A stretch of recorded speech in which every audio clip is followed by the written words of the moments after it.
warahmatullahi wabarakatuh. Halo teman-teman semuanya, kembali lagi bersama saya Anggi, mahasiswa Prodi Pencaskesrek Universitas NIM 1805110339 dari kelas Pencaskesrek 6B. Nah, kali ini saya akan membuat video tugas biomekanika yang mana dosen pengampunya yaitu Bapak Rola Angka Lardika SPD MPD AIVOP. Mau tahu apa yang kita bahas kali ini? Jangan kemana-mana, tetap nonton videonya, jangan skip, tetap like, komen, dan subscribe. Nah, yang pertama kita akan membahas yang paling dasar, yaitu kata biomekanika itu berasal dari bahasa Yunani kuno yang terdiri dari kata bios dan mekanika. Arti dari kata bios itu sendiri yang artinya hidup, dan mekanika artinya mekanika. Nah, untuk menuju kepada suatu studi tentang prinsip-prinsip mekanis organisme, khususnya pada gerakan dan struktur. Lalu, apa sih pengertian dari biomekanika itu? Nah, biomekanika merupakan kombinasi antara ilmu mekanika terapan dan ilmu-ilmu biologi serta fisiologi. Pasti teman-teman bertanya, apa sih ilmu mekanika terapan itu? Nah, ilmu itu pelajari penerapan dari prinsip-prinsip mekanika. Sedangkan mekanika itu adalah salah satu cabang ilmu dari bidang ilmu fisika yang mempelajari gerakan dan perubahan bentuk dari suatu materi yang dikembangkan oleh mekanik yang disebut dengan gaya. Yaitu pengertian menurut ahli. Di sini saya mengambil salah satu pengertian menurut ahli dari Hidayat, yang mana biomekanika adalah ilmu pengetahuan yang menerapkan hukum-hukum mekanika terhadap struktur makhluk hidup, terutama pada sistem lokomotor dari tubuh. Yang dimaksud itu dengan lokomotor itu sendiri adalah kegiatan di mana tubuh bergerak karena tenaganya sendiri dan umumnya dibantu oleh gaya. Selanjutnya, fungsi biomekanika di dalam olahraga. Nah, biomekanika itu sendiri kaitannya sangat erat dengan ilmu olahraga, sehingga biomekanika memiliki fungsi penting bagi guru olahraga, pelatih olahraga. Secara garis besar, fungsi dan kegunaan biomekanika terhadap olahraga yang pertama itu memberikan dasar ilmu pengetahuan untuk mengambil keputusan berkenaan dengan keterampilan dan gerak dasar pada olahraga tersebut. Yang kedua, sebagai dasar untuk mengontrol jawaban tentang masalah dalam menunjuk kerja atau praktek olahraga. Nah, yang ketiga itu sebagai mengenal karakteristik dan kemampuan untuk mengembangkan kemampuan dan prestasi baik untuk atlet maupun siswa. Selanjutnya, kita akan membahas definisi hukum keseimbangan dan contoh dalam olahraga. Definisi hukum keseimbangan 1, yaitu badan selalu dalam keadaan kesetimbang selama proyeksi dari titik berat badan tersebut jatuh dalam bidang tumpuan.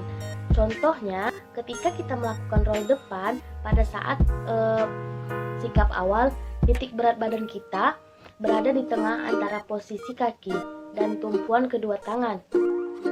Selanjutnya, hukum keseimbangan 2.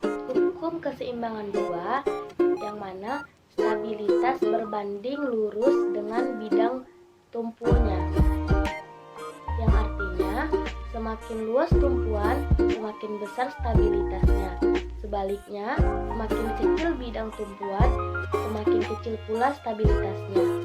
Dan contohnya dalam olahraga, ketika seseorang dalam posisi melakukan kuda-kuda, apabila seseorang tersebut melakukan posisi dalam keadaan melakukan kuda-kuda, maka apabila kaki tersebut semakin dibuka lebar, makin lebar pula luas tumpuan kaki kita, dan semakin stabil pula posisi kita.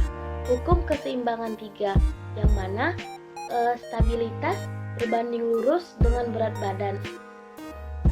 Contohnya dalam olahraga, pada saat pertandingan tinju ada kelas-kelas berdasarkan kategorinya. Misal, pada kategori berat badan yang sesuai pula stabilitasnya, sehingga tidak akan terjadi kecelakaan yang fatal. Selanjutnya, definisi dari hukum keseimbangan tempat, yang mana stabilitas berbanding lurus dengan jarak horizontal dari titik berat benda terhadap sisi bidang tumpuan ke arah mana benda dan badan kita bergerak, yang artinya semakin besar jarak horizontal ke arah tertentu, makin besar pula stabilitasnya ke arah tersebut. Sebaliknya, semakin kecil jarak horizontalnya, maka semakin kecil pula stabilitasnya. Nah, contohnya, perhatikan ketika orang-orang sedang melakukan tarik tambang, mereka membuat posisi sehingga bagian badan dan kepala agak condong ke belakang, sedangkan kaki yang satu diluruskan jauh ke depan. Posisi yang demikian menyebabkan titik berat badan jauh dari kaki tumpuan yang di depan. Sebaliknya, perhatikan orang yang saling mendorong, badannya dicondongkan ke depan, sedangkan sebelah kakinya jauh berada di belakang. Posisi ini juga menyebabkan titik berat badannya jauh dari kaki tumpuan yang ada di belakang. Dari contoh yang tadi dapat dipahami bahwa stabilitas menjadi besar, seseorang berusaha agar jarak datar horizontalnya menjadi sebesar-besar mungkin. Orang yang saling tarik-menarik tidak akan mungkin jatuh ke depan.